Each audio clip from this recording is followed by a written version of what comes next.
Hello and welcome in this Cinema4d tutorial. Today we're going to be using Cinema4d volume builder as well as some other techniques to create some abstract shapes. Those can be used for any abstract render or music posters. So without further ado, let's jump into a fresh project and start over. Alright, we're in our brand new project right here. We're going to grab a cube, leave it as it is. We're not going to be using the segments because we're not going to be using the polygons of the cube. We're going to be using the volume measure. So I'm going to grab a volume builder, place the cube inside of the volume builder, and now we can see our cube gets affected, but we don't see anything in the render yet. We're going to press Shift C to bring up our lookup tab, and we're going to look at the shader field. So we're going to type in shader field and grab the shader field, placing it inside of the hierarchy right above our cube. So now we need to click on our volume builder and change the volume type from signed distant field to fog, and drop the voxel size to something like 3 pixels. This will affect the resolution of our fog, of our volume. And now within this tab, I'm going to look at my hierarchy and press on the shader field, and you should change the creation space from box to object below. So you need to make sure that the cube is below the shader field for it to affect. Now we don't see anything yet inside of our viewport or our render, but to change that, we just need to go inside of the shader field right here and add in from the shader drop down. We're going to add in a noise, and now we should see it get affected. It's still not showing up inside of the render.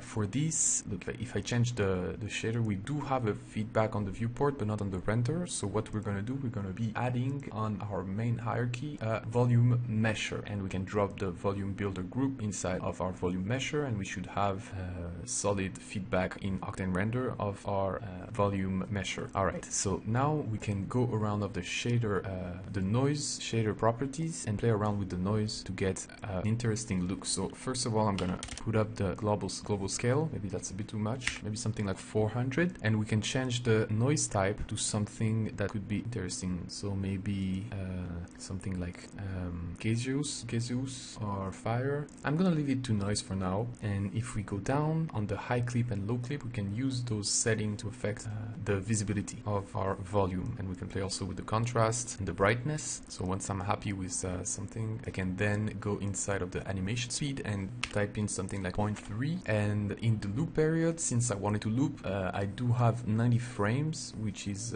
3 seconds, and the loop periods works in seconds. So it's not frames, it's seconds. So I'm going to type in 3 seconds, and this should loop perfectly. If I go up on our noise preview, I can right click and animate to look at the animation. So now we do not have proper feedback of the loop, but we do see that it's animated. And if we go inside of our main view, we see that it is not animating, and the reason why it's not animating is because we do need to render each frame individually inside of the viewport from the shader field. So if you click on the shader field, you should go in the field tab, and down there you do have a refresh drop down with a frame checkbox. If you check that checkbox, as you can see now, it should animate, and once we hit the 90th frame, we do see that it loops. So it comes back and it loops perfectly. So now we have a perfectly looping noise field affecting our volume cube, our cube volume. Alright, so now that's one of the main elements that will be building our poster. We're going to be constructing a few other elements to help us fill in the composition. For the second element of our composition, we're going to be using a platonic shape. I'm going to drop in a platonic shape. I'm going to drag it just a little bit on the side so that we can see what's happening. And now I'm going to zoom out and we can start modeling our platonic shape. So first I'm going to press C to make it editable, and I'm going to select the polygon face mode. So now I do see that my polygons are selectable. I'm going to grab the select tool, click on one of them, and press Ctrl A to select all of the sides of this, all of the faces, sorry, of this platonic object. I'm going to right click and select matrix extrude. Now it doesn't affect anything, but if I click right here on apply, it should get those kind of those crazy shapes going all sorts of direction. I'm just going to turn off for now my cube so I can see better what we're doing. So now if I'm happy with the extrusion, we can apply the matrix extrude and move forward. So I'm gonna grab again the face mode, and with our live selection, I'm gonna be clicking on a few random shapes while maintaining the shift key. So I'm gonna select something like 5 to 10 different faces on our shape, and once I'm ready, I'm gonna be clicking again, right click on one of the shape and select one more time the matrix extrude, and clicking apply again. We can see that I put down the steps here, but I can just put up the number of steps, and we do have some shape extruding from our main shapes. So I did play with the setting a little bit, that's why it doesn't look the same, but tweak it as you may like, and once you're happy with it, you can move forward with this shape. So we're just gonna be clicking on the shape, and while maintaining the control key, we're gonna be adding the alt key, we're gonna be adding a subdivision surface, and each place it right above our platonic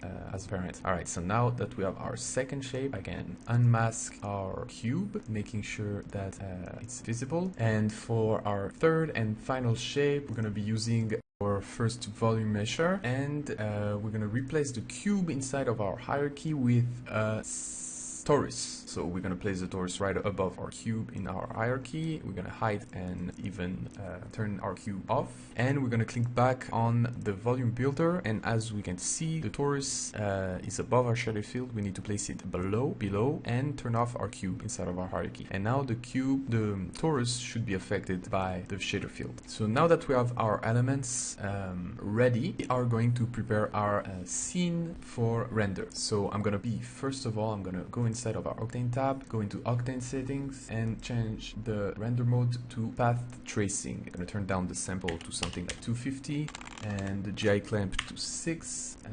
We're gonna use adaptive sampling, AI lights, and I think good for now. We're gonna be using alpha channel, but for now I'm gonna leave it off. All right, now we're gonna be placing our environment. So I'm gonna be selecting HDRI environment, and we're gonna find HDRI that has a lot of lights, because we do want a lot of reflection on our objects. So this pack from Nick Scarcella, Manhattan Nights Volume 1 is very good. Gonna be using the Times Square 1 or Times Square 2, sorry. And we don't have reflection yet on our objects, but we're gonna be using right now texture environment and set the color to black. I'm gonna be clicking on the little icon here on the environment tag, and we're gonna set the black one that we just created as the visible environment, and the one with the HDRI light, that is the environment tag, we're gonna set it as a primary environment. And this makes it so that the background stays black, but the light still gets affected. The objects are still getting affected by the HDRI. Alright, now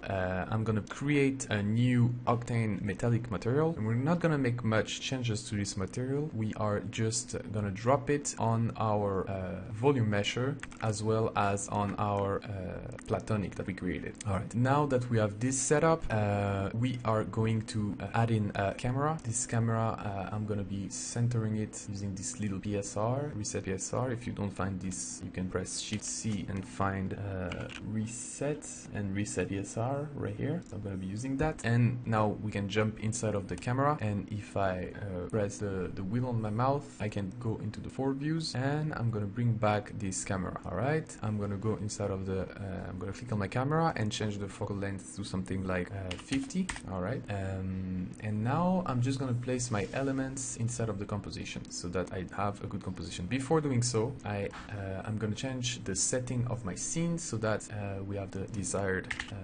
size of our frame, so something like 1200 by 1200. Alright, since we put a 3-second loop on our noise, we want to make sure that the frame rate is 30 seconds so that there is 3 seconds of animation to reach 90 frames. Okay, now I'm going to start placing my elements in the composition to make something nice. So I'm just going to twist the objects and fill our composition. Remember, if you want to scale the noise field as well as the cube and everything together, you can click on the object right here and make sure that everything scales together. Alright. Alright, I'm gonna place my elements right now and fill the composition nicely. So I'm gonna grab the torus, making sure that it's in view. I do want to place my anchor point back into the center of the object and do something nice just like that. Place it behind the cube and making everything looking alright. Okay, just make sure to have fun in this part. It's a bit random. It is an abstract composition and an abstract render at the end of the day, so make sure to have fun and place your element as you see fit. As a final touch, I did add a chain element that is animated on the B axis on the rotation, making sure that at 0 frame it's at 0 and at 90 frame it's at 359 degrees, and then clicking on each of the keyframes that I just created and setting them as linear so that the motion is continuous.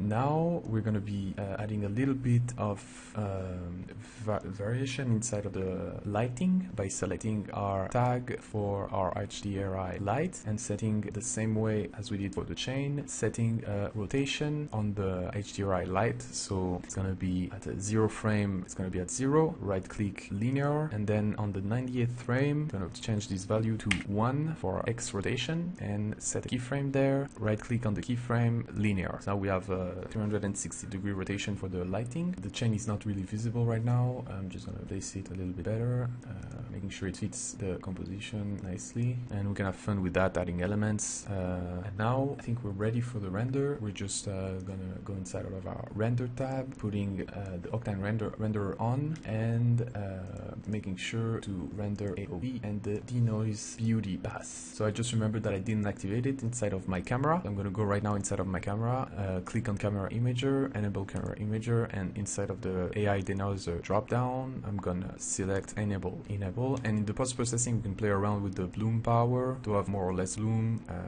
the cutoff, and the spectral intensity.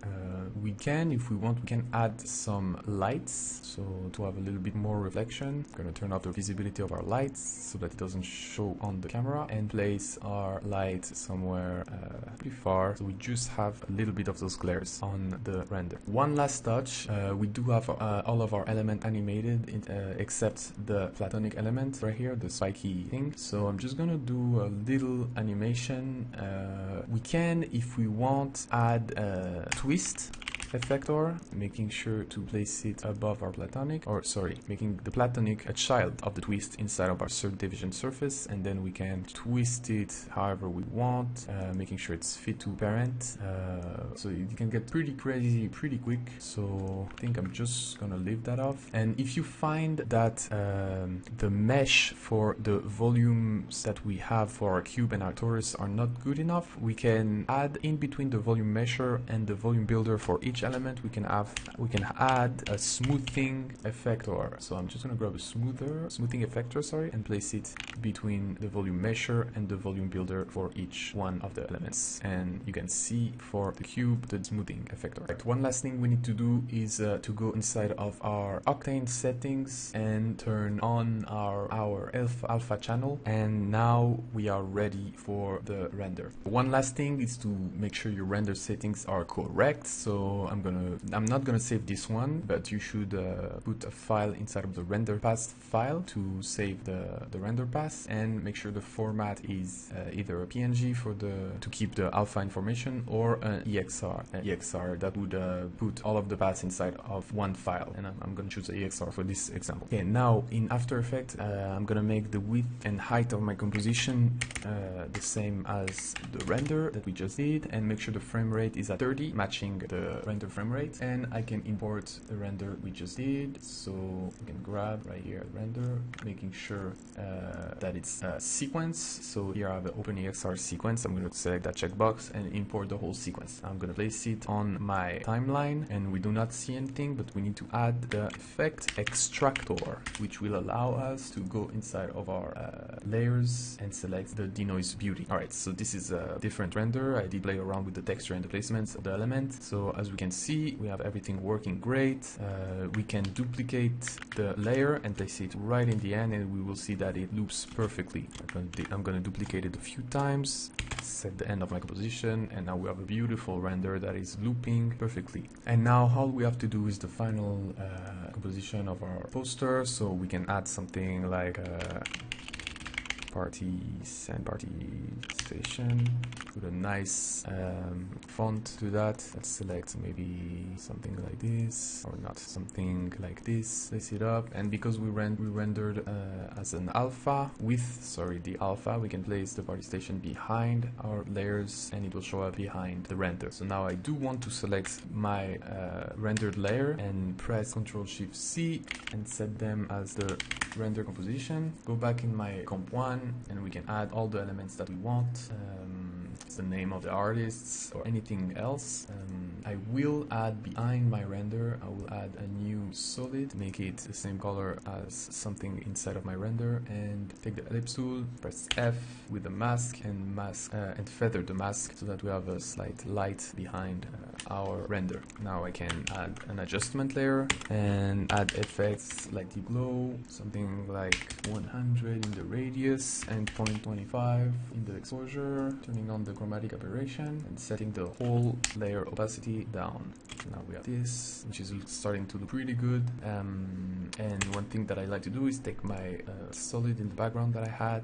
Now usually I would put some music, and to match the music that I had, I would enter in my shake.that plugin the BPM of the music, turning off the X and Y axis, turn on the flash, and with my solid selected, just setting the intensity a little bit down, and the frequency a little bit down too, and press apply, and it should affect maybe a bit more intensity. So we do have some shake as when the beat is hitting, the layer in the background is reacting to that. So after playing with it a little bit, I did add some texture in the background behind our layer.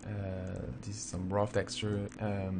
I did add also some noise on top of the whole composition with the noise HLS effect. I put a little expression on the noise face to have it animated.